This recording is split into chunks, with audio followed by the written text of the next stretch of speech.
আসবে তাদেরকে আমরা ছাড়ব না। আন্তর্জাতিক অপরাধ আইনে ট্রাইব্যুনালে বিচার শুরু হয়েছে। পত্র পত্রিকায় আমরা দেখলাম হত্যাকারীদের নির্দেশদাতা শেখ হাসিনার নিজের কণ্ঠে সে হত্যার হুকুম দিচ্ছে। হত্যাকারীদের ফাঁসি দে। এই কারণে যেমন আগুন নিভিয়েছি জনগণের রোশনালের আগুনে, গডফাদারদের বাড়িঘরে গরু নদী আগুন জ্বলায় আগুন দিতে দেই নাই, তেমনি গডফাদারকে কারাগারের মধ্যে বন্দী থাকতে বাধ্য করেছি, দেশ থেকে পালাতে বাধ্য করেছি। প্রয়োজনে গরু নদী আগুন জ্বলার ঘরে ঘরে আমরা রশি উৎপাদন করব। কেননা স্লোগান উঠেছে, বিচার বিভাগ যদি আমাদের কাছে রশি চায়, আমরা বিচার বিভাগকে রশি সরবরাহ করব। গডফাদারদেরকে জানিয়ে রাখতে চাই, বান্ডেল থাকলে প্রতি সেনমানিতে টাকা বাঁচবে। বিকাশ সেনমানি বান্ডেল কিনে জিতুন প্রতি লেনদেনে।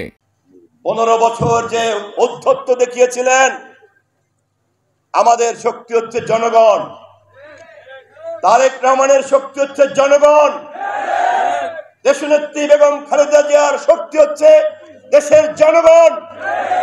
শহীদ জিয়ার শক্তি হচ্ছে, তার চেতনা হচ্ছে এই দেশের জনগণ। আমরা প্রতিদিন অধ্যত্ব দেখাই না, কিন্তু এই জনগণকে তাদের অত্যাচারের কারণে নির্যাতিত হতে হতে যদি 5ই আগস্টের মতো অভ্যুত্থানে বৈষম্যবিরোধী ছাত্র আন্দোলন অথবা যে কোনো সাহসী ব্যক্তি এগিয়ে যায়, বেগম খালেদা জিয়ার দল, তারেক রহমানের দল, আমরা সেই সমস্ত সাহসী তরুণের পিছনে আমাদের কোটি কোটি মানুষকে আমরা তৈরি করে রাখি। ভুল ভ্রান্তি যদি ফ্যাসিবাদ বিরোধী কোনো মিত্র করে, আমরা ধৈর্যের সঙ্গে তাদেরকে সংশোধন করার চেষ্টা করব। আশা করি ডক্টর মোহাম্মদ ইউনূস আজকের বক্তৃতা করবেন। তিনি নিশ্চয়ই টের পেয়েছেন মাস্টার মাইন্ড কাহাকে বলে। তিনি নিশ্চয়ই এতদিনে টের পেয়েছেন, এবং টের পেয়েছেন বলেই হাসিনা আমাদের নেতা তারেক রহমানকে দেশের বাইরে আটকে রেখেছে, আর ডক্টর ইউনূস তারেক রহমানের সঙ্গে সরকার প্রধান হিসাবে দেখা করতে লন্ডনে গিয়েছে। সাইদের মতো একজন সাধারণ শিক্ষার্থীর পিছনে আমরা দাঁড়িয়েছিলাম। বৈষম্যবিরোধী ছাত্র আন্দোলনের মতো একটি নির্দলীয় ছাত্র আন্দোলনের পিছনে আমরা দাঁড়িয়েছিলাম।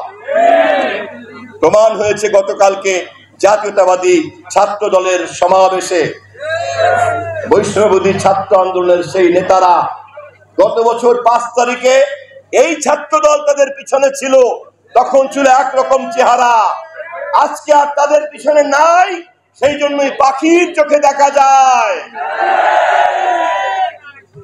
আমি এই সমস্ত অর্বাচীন নতুন নতুন জাতীয় রাজনৈতিক নেতাদেরকে বিনয়ের সঙ্গে বলি, বাবারা, রাজনীতি করতে আসছো, আমরা তোমাদেরকে অভিনন্দন জানাই। কালের প্রবাহে ভবিষ্যৎ নেতৃত্ব বর্তমান প্রজন্মকে দিতে হবে, কিন্তু নাবালক কখনো বীর্যবান হয় না। নাবালককে সন্তান উৎপাদন করার, বীর্য ধারণ করার বয়স পর্যন্ত অপেক্ষা করতে হবে।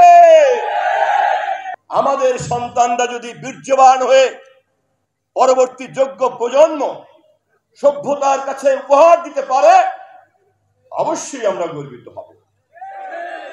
কিন্তু আমাদের সন্তান যদি নাবালক অবস্থায় সাবালকের চেষ্টা করতে গিয়ে কোনো দুর্ঘটনা ঘটায়, তাকে রক্ষা করার করুণা প্রদর্শন করা ছাড়া, আর তাদের প্রস্রাব পায়খানার ঝামেলা বহন করা ছাড়া আর তো কিছু করার নাই আমাদের।